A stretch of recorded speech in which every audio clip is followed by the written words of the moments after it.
Tulsi Gabbard is one of the few people in the Democratic Party who saw this coming and was excoriated for it. She's a former congresswoman from Hawaii. She joins us tonight. Congresswoman, thanks so much for coming on. So I'm just trying to think, because I think it's a fair question as an American, what's in this for me and my neighbors and the rest of us? And all I'm getting is that we can feel morally satisfied because we hate Putin. Is there something that I'm missing? No, I don't think you're missing anything. The reality is that these sanctions don't work, whether they were put in before or now or later. These sanctions don't work. What we do know is that they will increase suffering and hardship for the American people. And this is the whole problem with the Biden administration.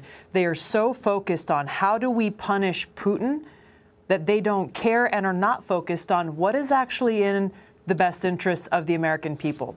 So when Biden stands there and looks directly into the camera and says, you know, defending freedom will cost us, what he really should be saying is looking directly into the American people's eyes and saying, this will cost you, because these sanctions are not going to cost him or Kamala Harris or the power elite in this country, even the power elite in Russia. It is the people who will suffer, the American people, the Russian people, people here at home working hard every single day, facing those drastically increasing prices at the gas pump, facing increasing costs at the supermarket, impacting our supply chain. The hardships that people are dealing with every day now with Biden's sanctions plan, we're only going to see that continuing to get worse. And it doesn't end there, Tucker. This is the problem is you think Russia's not going to respond. You think Putin's not going to respond. He will respond. And it's likely he'll retaliate using cyber attacks on our financial systems, our communication systems, on our basic infrastructure.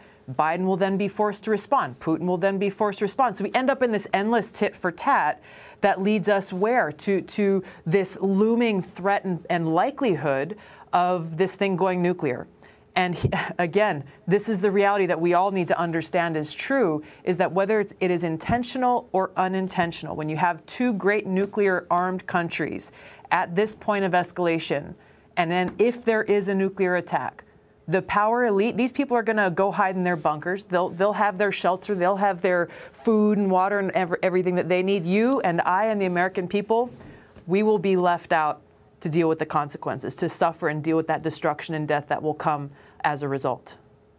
And yet we're doing this for principle. The people in charge who don't care at all about our founding documents, who violate their spirit and letter every day, are telling us that an essential American principle is at stake. Do you have any idea what that principle might be?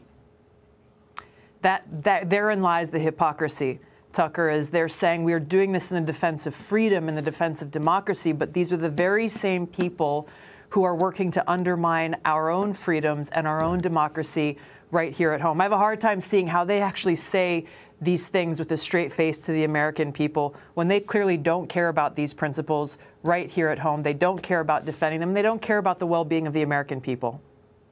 I think that's all very clear.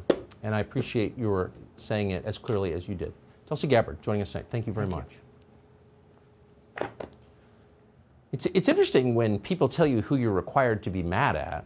You've got a right to think for yourself. You should be mad at the people who are making your life worse, who are preventing you from saying what you think is true, who are calling you a racist for no justification, only to hurt you, who are destroying your children's education, who are allowing your country to become polluted and overrun and filled with drugs and the homeless. Maybe you should be mad at them. Hey, Sean Hannity here. Hey, click here to subscribe to Fox News YouTube page and catch our hottest interviews and most compelling analysis. You will not get it anywhere else.